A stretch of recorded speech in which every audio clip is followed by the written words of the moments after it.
El viento de noviembre soplaba áspero contra los cristales de Gateshead Hall, y la lluvia, persistente, se deslizaba en hilos fríos por los ventanales altos.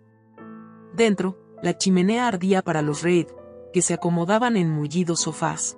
Yo, Jane Eyre, no estaba entre ellos.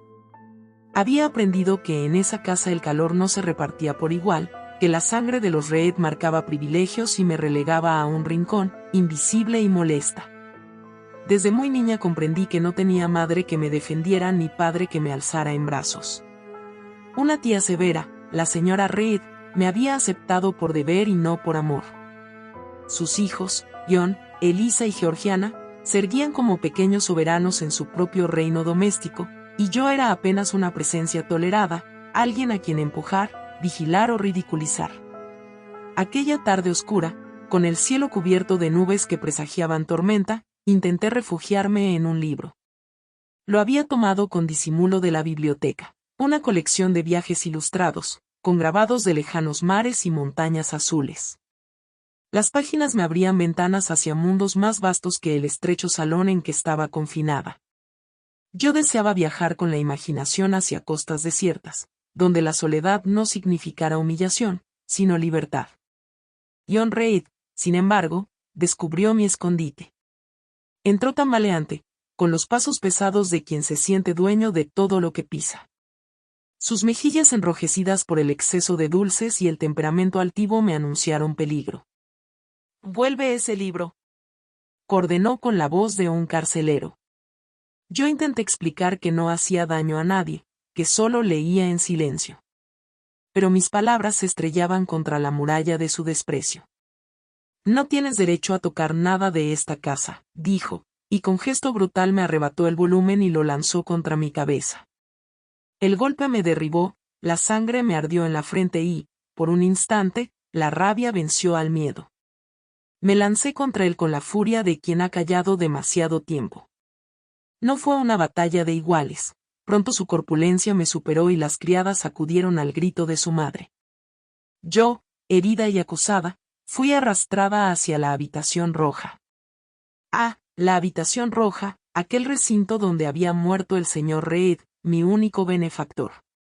Todo en ella respiraba frialdad, los cortinajes oscuros, el espejo que reflejaba mi figura pequeña y desamparada, la cama monumental que parecía un ataúd. Cuando la puerta se cerró con cerrojo, la penumbra me envolvió como un sudario. El aire se volvía más denso, y en el silencio solo se escuchaba el latido acelerado de mi propio corazón. Allí sentí, por primera vez con nitidez, el peso de mi condición, huérfana, indeseada, extranjera en una casa que me ofrecía techo pero no ternura. Y sin embargo, en medio del miedo, nació en mí una voz firme, un germen de resistencia. No estaba dispuesta a aceptar para siempre aquel trato injusto. Podría ser pequeña, débil en apariencia, pero dentro ardía una voluntad indomable. La fiebre me venció esa noche, y cuando desperté, una figura distinta se inclinaba sobre mí. Era el señor Lloyd, el boticario de la familia, quien, con mirada comprensiva, sugirió que yo no debía seguir en Gateshead. Fue su consejo el que abrió una puerta inesperada, la de Lowood School, el internado que habría de marcar mi destino. Cuando partí hacia ese lugar, envuelta en un abrigo prestado y escoltada por la nieve del invierno, sentí que dejaba atrás no solo la hostilidad de los Reed, sino también una etapa de mi vida que nunca volvería. El carruaje crujía sobre el camino helado, y cada giro de rueda parecía llevarme hacia un territorio incierto, quizá cruel, quizá prometedor. Lowood me recibió con muros austeros, fríos pasillos y un régimen severo. El hambre era compañera constante, raciones escasas, pan duro, gachas aguadas. El frío penetraba los huesos, pues las ventanas dejaban pasar el aire gélido, y las chimeneas apenas encendidas parecían burlarse de nuestra necesidad de calor. Sin embargo, allí también encontré algo que nunca había tenido, compañeras. No todas eran amigas, pero entre ellas brillaba una presencia serena, Ellen Burns. Ellen era diferente. Mientras yo ardía en indignación frente a cada injusticia, ella aceptaba el dolor con una paciencia casi celestial. Su calma, su fe y sus palabras dulces eran bálsamo en un entorno duro. Me enseñó que no todo se respondía con rabia, que había fortaleza también en la mansedumbre. Yo, sin embargo, no podía evitar preguntarme si aquella resignación no era otra forma de derrota. Lobood, con sus maestras estrictas y su director tiránico, el señor Brocklehurst, se parecía más a un convento de privaciones que a una escuela. Brocklehurst hablaba de humildad mientras su familia se pavoneaba con vestidos de seda. Nos exigía renunciar a vanidades, cortaba nuestro cabello, y nos señalaba como ejemplos de pecado. Una tarde me colocó frente a todas las alumnas, me señaló con su dedo huesudo y declaró: «Esta niña es una mentirosa. Eviten su amistad». El calor me subió al rostro, pero en lugar de hundirme, levanté la cabeza. Aquel momento de humillación se convirtió en un voto secreto. Demostraría, algún día, mi valor. La vida en Lobood se volvió aún más sombría cuando la tisis se extendió entre las internas. La enfermedad avanzaba como un espectro invisible que arrebataba cuerpos jóvenes sin compasión. Fue entonces cuando Ellen, mi querida amiga, cayó enferma. La fiebre consumía su rostro, pero sus ojos conservaban una luz apacible.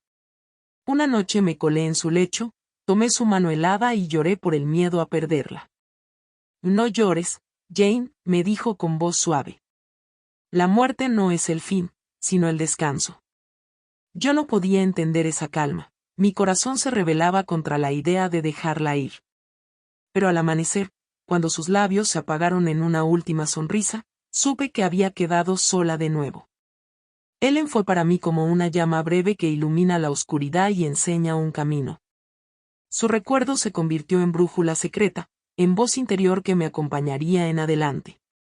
Lobood me formó en disciplina, en estudio, en resistencia.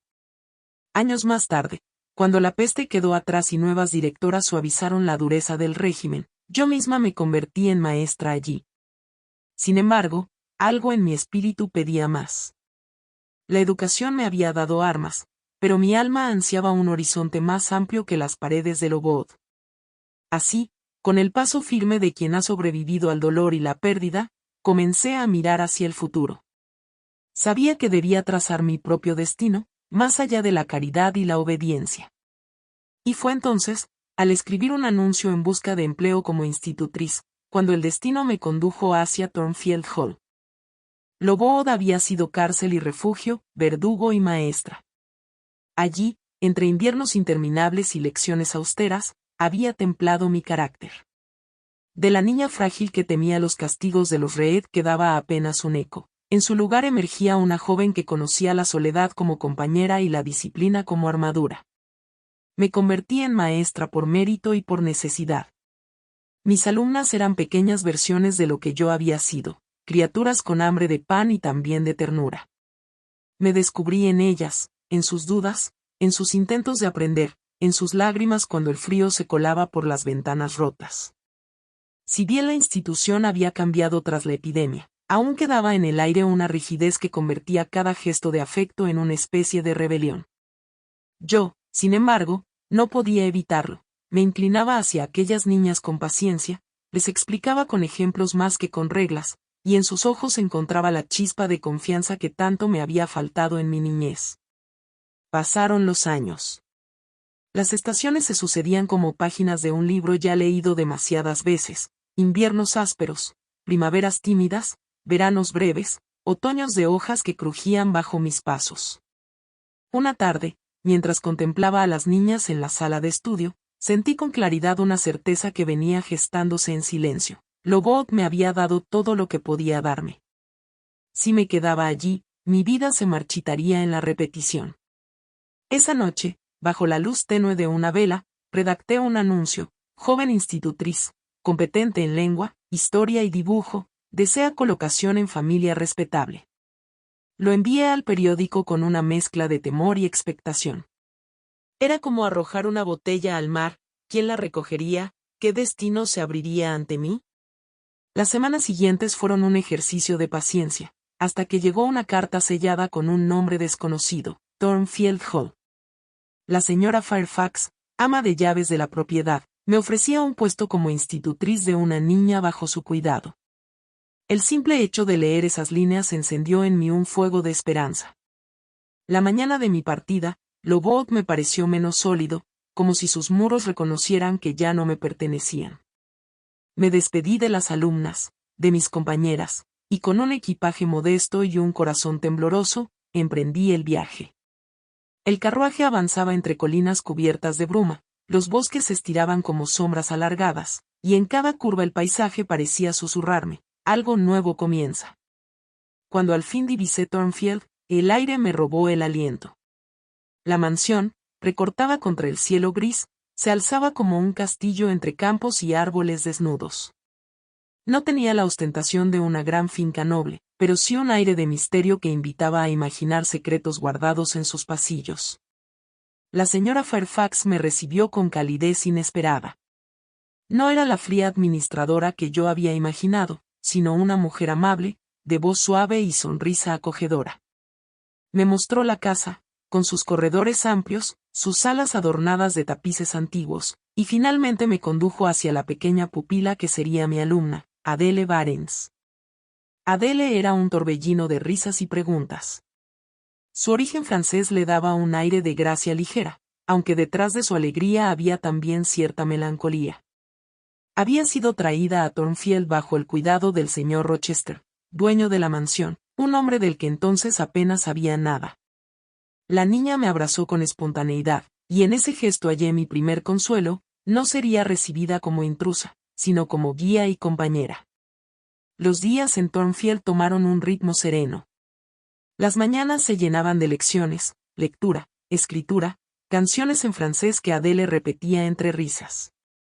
Las tardes las pasábamos en paseos por los jardines o en la sala de dibujo, donde yo trazaba paisajes que ella intentaba imitar con torpeza encantadora. Por las noches, en mi cuarto junto a la buhardilla, el silencio se mezclaba con un murmullo lejano, como si la casa respirara de manera extraña. A veces, un eco de risa o un golpe seco interrumpía la calma. Al preguntar a la señora Fairfax, ella desviaba la mirada con discreción. Poco a poco, Thornfield se convirtió en un microcosmos, un lugar apartado del mundo, donde cada sombra parecía guardar un secreto. Yo, que había pasado mi infancia sometida a desprecios y mis años jóvenes bajo disciplina férrea, comenzaba a sentir que aquí podría nacer algo distinto. No sabía aún que aquel escenario sería el umbral hacia una historia más intensa que todo lo vivido. Y así, en ese nuevo hogar, con una niña risueña bajo mi cuidado y con pasillos que parecían guardar historias invisibles, aguardé el encuentro que marcaría mi destino, el del señor Rochester. Las semanas en Thornfield transcurrían con calma, marcadas por la rutina de mis lecciones con Adele y los paseos por los jardines. La mansión, sin embargo, no dejaba de intrigarme. De día, era amplia y acogedora; de noche, los corredores parecían transformarse en arterias de un cuerpo dormido, atravesados por ruidos inesperados, un crujido de madera, un eco de pasos que no tenían dueño. Un sonido extraño que bien podía ser el viento o una carcajada ahogada en la distancia. La señora Fairfax me hablaba con amabilidad, pero siempre que yo mencionaba tales ruidos, desviaba la conversación hacia trivialidades. Viejas casas como esta guardan sus propios caprichos, señorita Eyre, decía, como quien acaricia un secreto que no está dispuesta a soltar. Pasó un tiempo antes de que conociera al dueño de aquella mansión. El señor Rochester era un hombre más que una presencia. Sus viajes lo mantenían ausente, y en los pasillos se le mencionaba con respeto contenido. Como si su carácter fuese tan imponente como las paredes de piedra que sostenían Thornfield. El encuentro ocurrió una tarde de invierno, en circunstancias tan inesperadas como reveladoras. Había salido a dar un paseo por los campos nevados. Adele, fatigada, había quedado en casa, y yo disfrutaba de esa soledad que tantas veces había sido mi refugio. El aire frío cortaba las mejillas, y el cielo estaba teñido de un gris uniforme que presagiaba tormenta. Fue entonces cuando escuché el galope de un caballo aproximándose a toda velocidad. Me aparté al borde del camino, y lo vi aparecer, un jinete de porte enérgico, con el rostro endurecido por el viento, la figura erguida y poderosa. El caballo, un animal oscuro y robusto, avanzaba con ímpetu, pero de pronto resbaló sobre el hielo y cayó de manera brusca, arrastrando a su amo consigo. Corrí a asistirlo, impulsada por un instinto que desconocía en mí misma. El hombre se levantó con dificultad, apoyándose en su rodilla herida. Sus ojos, oscuros y penetrantes, se clavaron en los míos con una intensidad que me dejó sin palabras. ¿Quién es usted?, preguntó con voz grave. Soy la institutriz de Thornfield Hall, respondí, aún agitada. Un destello de sorpresa y curiosidad cruzó su semblante. Ah, sí. Entonces pertenece a mi casa. No hubo presentaciones formales, ni cortesías innecesarias. Yo lo ayudé a reincorporarse, él aceptó mi brazo con cierta brusquedad, como si detestara mostrar debilidad. Caminamos juntos hasta el caballo, que resoplaba con fuerza, y lo vi montar de nuevo, aunque con visible dolor. Se inclinó hacia mí, y en esa mirada fugaz percibí algo contradictorio, orgullo y vulnerabilidad entrelazados. No supe entonces que ese instante marcaría el inicio de una relación singular, donde cada palabra sería un duelo y cada silencio, una confesión no dicha. Al llegar a Thornfield, lo encontré en el salón, apoyado en su bastón, observándome con una mezcla de ironía y curiosidad. Fue la señora Fairfax quien lo presentó formalmente, Edward Rochester, dueño de Thornfield Hall. Yo hice una reverencia discreta, él respondió con un gesto que parecía más un desafío que una cortesía. Desde ese día, la mansión cambió de tono. Rochester llenaba el espacio con su presencia, una presencia que era tanto luz como sombra. Sus preguntas hacia mí no eran las típicas de un empleador, me interrogaba con franqueza, casi con crudeza, como quien desea explorar el alma de otro sin máscaras ni adornos. Y no me hable con frases hechas, me dijo una noche junto al fuego, mientras Adele jugaba en la alfombra. Usted tiene una mente propia, señorita Egre. Déjela hablar. Aquella exigencia me desconcertó, pero también me liberó. Le respondí con sinceridad, sin fingir humildad excesiva ni adornar mis pensamientos. Rochester parecía complacido por mi franqueza, aunque a veces replicaba con ironías que buscaban ponerme a prueba. Adele, por su parte, adoraba a su papá Rochester, como lo llamaba, aunque él la trataba con una mezcla de ternura distante y responsabilidad incómoda. Su afecto hacia la niña era real, pero teñido de un aire melancólico, como si la presencia de Adele le recordara algo que prefería no evocar. Con el paso de las semanas, nuestras conversaciones se volvieron más frecuentes, más intensas. Caminábamos por los corredores de Thornfield como dos piezas en un tablero de ajedrez, cada una midiendo los movimientos de la otra. Rochester me hablaba de viajes lejanos, de pasiones frustradas, de errores pasados. Yo le contaba de mi infancia, de Loboth, de la soledad que me había acompañado desde siempre. Sin embargo, bajo esa aparente franqueza, había un velo. El dueño de Thornfield guardaba un secreto, uno que se insinuaba en sus silencios, en los ruidos inexplicables de la casa, en las miradas que cruzaba con la señora Fairfax cuando yo hacía preguntas inoportunas. Y aunque mi razón me aconsejaba mantener la distancia propia de mi posición, algo en mi interior, una fuerza callada, inevitable, comenzaba a acercarme a ese hombre extraño, contradictorio, fascinante. Yo aún no lo sabía, pero el corazón había empezado a escribir una historia que mi mente apenas se atrevía a leer. Thornfield era ya un mundo en sí mismo, un espacio donde cada día parecía abrirse como un capítulo de un libro lleno de símbolos y enigmas. El señor Rochester llenaba la casa con su temperamento inconstante, a veces cálido y conversador, otras veces distante, sombrío, casi inaccesible. Esa oscilación me mantenía en un estado de alerta, como si mis pensamientos mismos dependieran de sus gestos y silencios. Y mientras yo me acostumbraba a esa presencia absorbente, la mansión misma parecía desplegar sus propios secretos. Había noches en que el viento gemía a través de las torres, pero ese sonido no era lo único que perturbaba mi sueño. En más de una ocasión, escuché pasos firmes que resonaban en el pasillo superior, donde nadie debería transitar a esas horas. Y, peor aún, en ciertas madrugadas, una risa extraña, grave, áspera, casi inhumana, se deslizaba por las paredes, como un eco imposible de ubicar.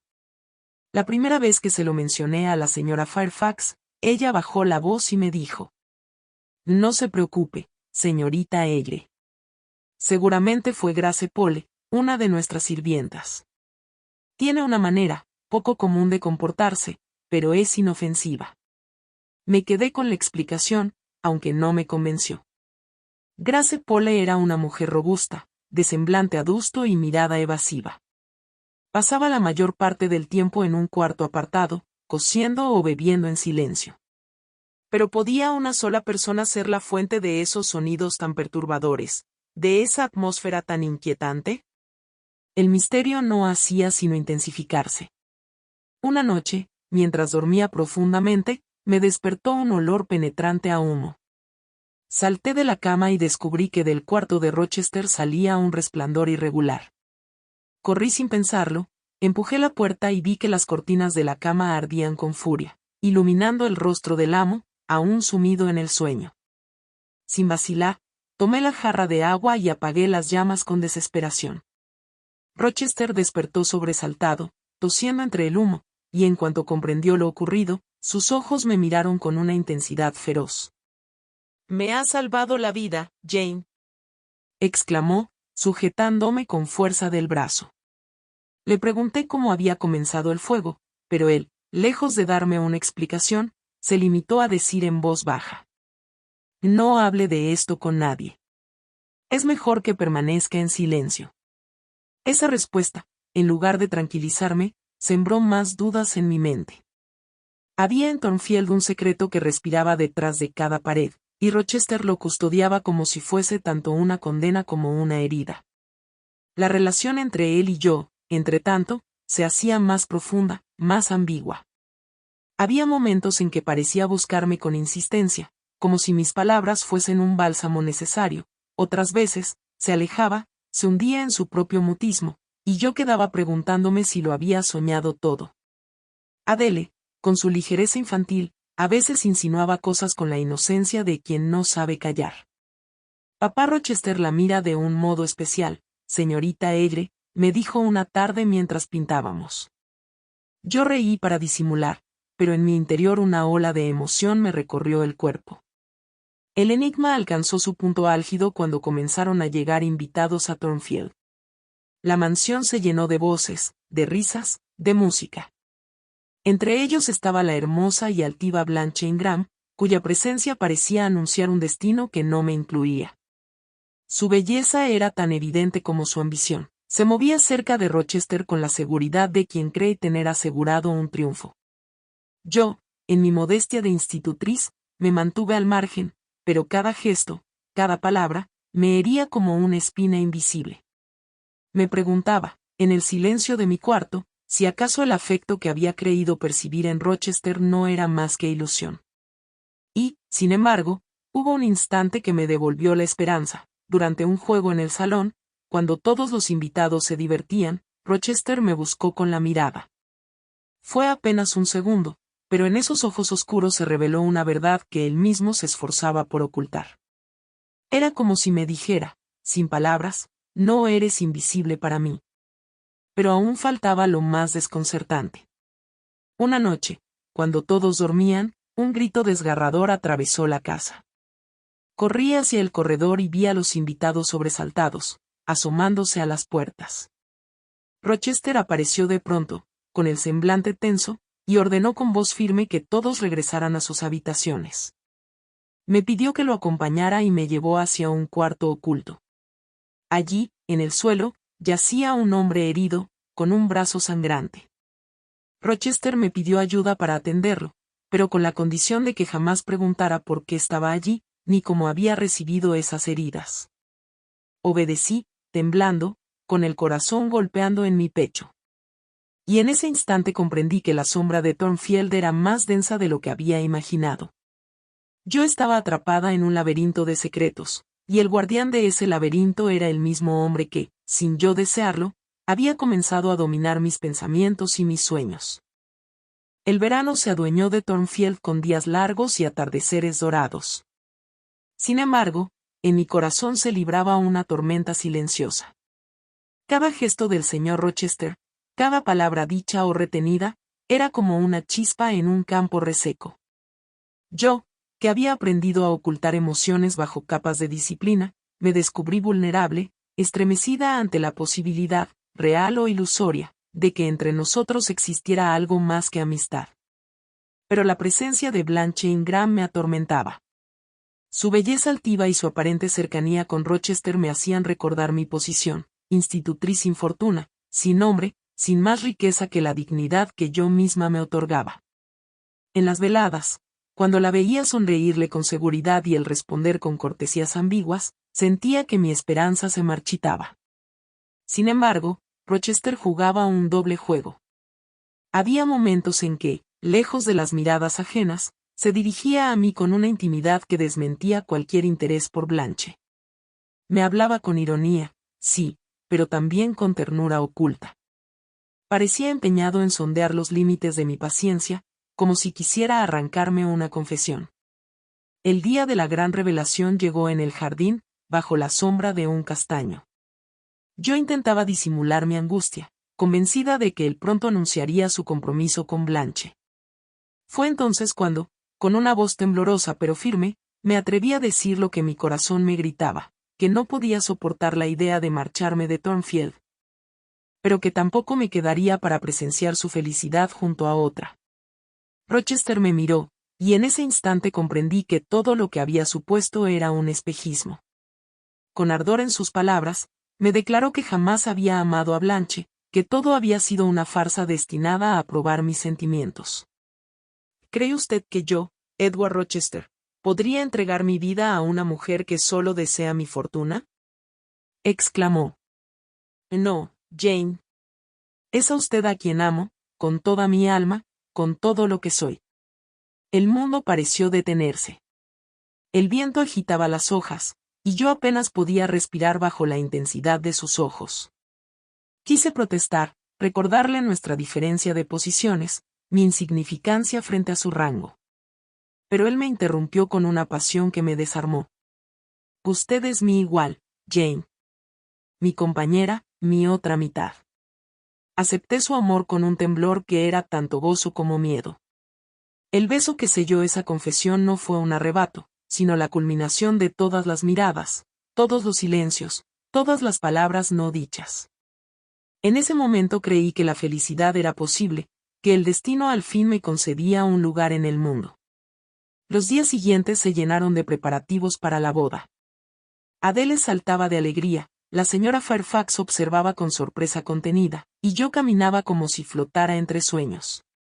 Rochester, en su intensidad, me colmaba de atenciones. A veces su pasión me abrumaba, pero yo aceptaba cada gesto con un corazón rendido. Y sin embargo, había sombras. Las noches aún traían consigo risas extrañas en los pasillos, y Grace Pole continuaba rondando como guardiana de un secreto impenetrable. Rochester evitaba mis preguntas, asegurando que pronto todo quedaría atrás. El día de la boda amaneció con un aire solemne. Entré a la iglesia con paso firme, mi mano en el brazo de Rochester, convencida de que la vida estaba a punto de comenzar de nuevo. Pero apenas el sacerdote inició la ceremonia, una voz se alzó desde el fondo. ¡Deténganse! Ese matrimonio no puede celebrarse. El silencio cayó como un cuchillo. Un hombre desconocido avanzó hasta el altar, acompañado por un notario. Con documentos en mano, reveló la verdad: Edward Rochester ya estaba casado. Su esposa vivía aún, confinada en Thornfield. El escándalo fue tan brutal que me quedé sin aliento. Miré a Rochester, buscando en sus ojos una negación, pero hallé solo un doloroso asentimiento. Con gesto grave, tomó mi mano y me condujo fuera de la iglesia, hasta la mansión. Allí, en lo alto de la casa, me mostró el secreto que había envenenado su vida: Bertha Mason, su esposa, enloquecida, encerrada bajo el cuidado de Grace Pole. Lo que vi me estremeció hasta la médula. Una mujer de mirada salvaje, de risa espantosa, se agitaba como un espectro encadenado. El misterio de los ruidos, de los gritos, de los incendios frustrados, encontraba de pronto su respuesta aterradora. Rochester, con voz quebrada, me explicó que había sido engañado en su juventud, que su matrimonio en Jamaica había sido una trampa y una condena. Hablaba con desesperación, suplicando comprensión, rogándome que no lo abandonara, que permaneciera a su lado como su verdadera esposa del alma, aunque no de la ley. Yo lo amaba con una fuerza que me desgarraba. Pero también sabía que mi dignidad no podía claudicar. No podía convertirme en su amante oculta, en una sombra junto a su desgracia. Y así, en medio de lágrimas que parecían arrancarme el corazón, le dije adiós. Aquella noche, mientras la luna iluminaba los campos, escapé de Thornfield con el alma rota. Caminé hasta que mis fuerzas se agotaron, cada paso alejándome del hombre que había despertado en mí una pasión desconocida, pero también de la felicidad que había creído posible. Thornfield se convirtió en un recuerdo doloroso, un misterio dejado atrás, un amor suspendido en la niebla del destino. La noche en que abandoné Thornfield fue larga, silenciosa y amarga. Caminé bajo un cielo encapotado, con la luna a medias oculta tras nubes movedizas, como si el mismo firmamento se resistiera a ser testigo de mi exilio. No llevaba más que un atillo de ropa, unas pocas monedas y un corazón desgarrado. Atrás quedaban los jardines, las torres sombrías y los pasillos donde cada mirada de Rochester había prendido fuego a mi alma. Durante días vagué sin rumbo fijo, primero en diligencia, luego a pie, hasta que mis escasos recursos se agotaron. El hambre comenzó a dolerme en las entrañas, la fatiga a calar en mis huesos. Recuerdo haber golpeado puertas, haber suplicado pan, haber sentido la humillación de ser rechazada como si fuera una vagabunda sin nombre. Finalmente, en un atardecer de tormenta, caí exhausta en un páramo desolado. El viento rugía como un coro de voces salvajes, la lluvia me empapaba, y yo, incapaz de dar un paso más, me desplomé en la tierra fría. En ese límite entre la vida y la muerte, creí que mis fuerzas me abandonarían para siempre. Fue entonces cuando la providencia me condujo hacia una pequeña casa iluminada, Moe House. Allí, una joven de rostro sereno, Diana Rivers, y su hermana Mary me recogieron como a un ser perdido. Me dieron abrigo, me ofrecieron alimento, me devolvieron la dignidad que creía extinguida. Su hermano, St. John Rivers, un clérigo de mirada intensa y carácter ascético, fue quien primero me interrogó sobre mi historia. Yo, avergonzada, oculté mi verdadero nombre y conté solo fragmentos, deseosa de borrar la sombra de Thornfield. Los Rivers se convirtieron en mi nuevo refugio. Con ellos experimenté una paz distinta, no la pasión abrasadora de Rochester, sino la serenidad de un hogar fraternal. Diana y Mary me brindaban compañía alegre, largas charlas junto al fuego, el consuelo de la música y los libros. St. John, en cambio, se mostraba distante, disciplinado, casi implacable en su devoción religiosa. Veía en mí no a una mujer perdida, sino a un instrumento que podía servir a causas mayores.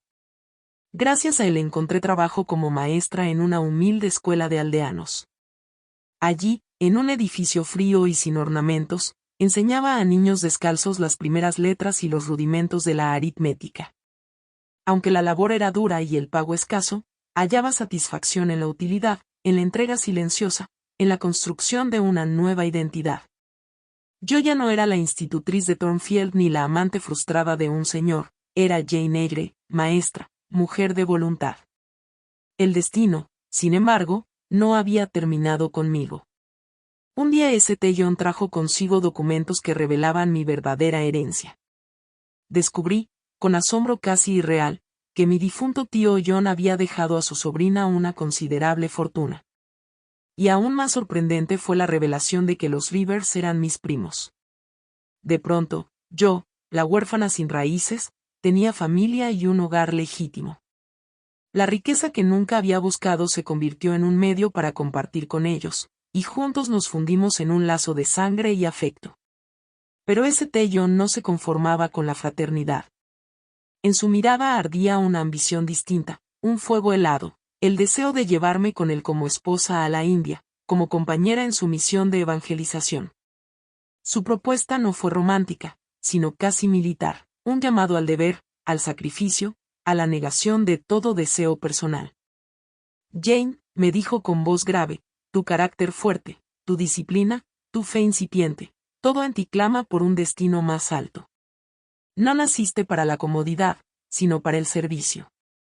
Sé mi esposa, no por amor, sino por la obra de Dios. Sus palabras me estremecieron. Admiraba su constancia, respetaba su visión, pero no podía entregarle lo que no poseía, el amor de mi corazón. En silencio, dentro de mí, la imagen de Rochester seguía viva, ardiendo con fuerza inextinguible.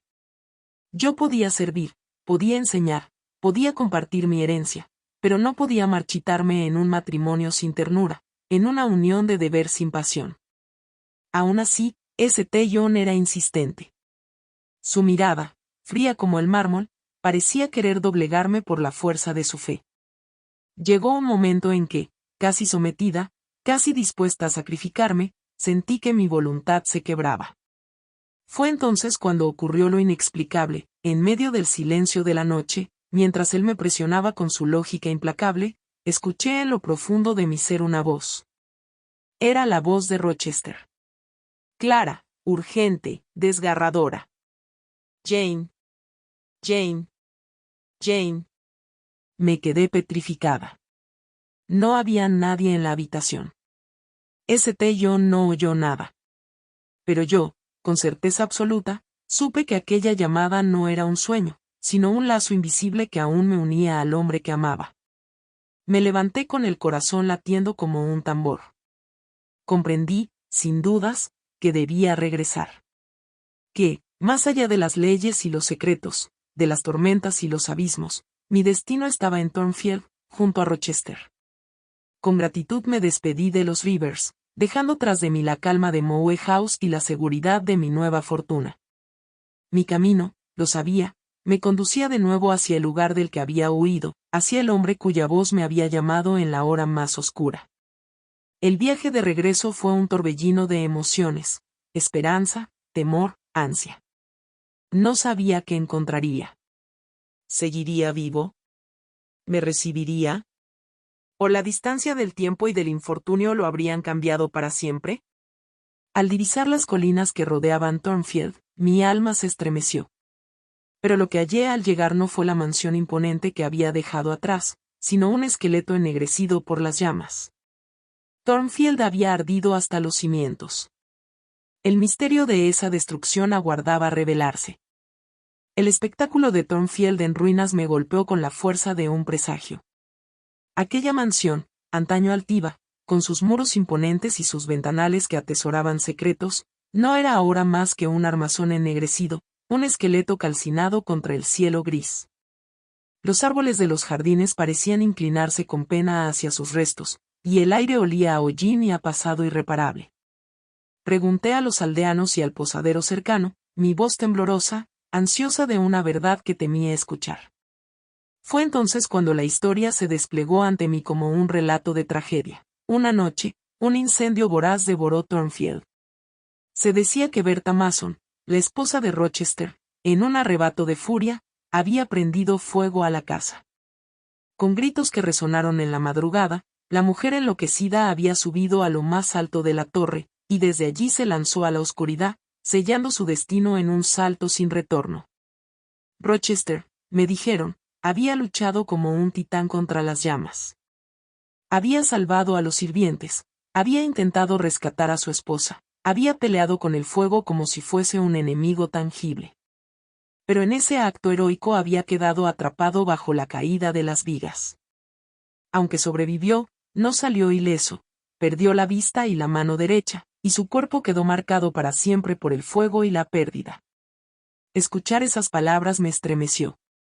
El hombre que yo amaba, altivo, orgulloso, dueño de voluntades y destinos, se hallaba ahora vencido por la desgracia, aislado en una pequeña propiedad llamada Ferndean. Una mezcla de angustia y determinación se apoderó de mí, debía verle, debía estar a su lado. Tomé el camino hacia Ferndean con el corazón latiendo como un tambor. La mansión no tenía nada de la majestuosidad de Thornfield, era modesta, rodeada de bosques húmedos y de silencio, casi un retiro en los márgenes del mundo.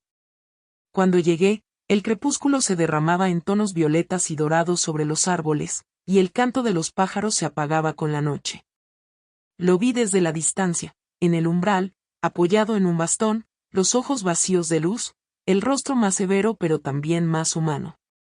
Su figura, antes tan erguida, parecía ahora inclinada por el peso de las pérdidas.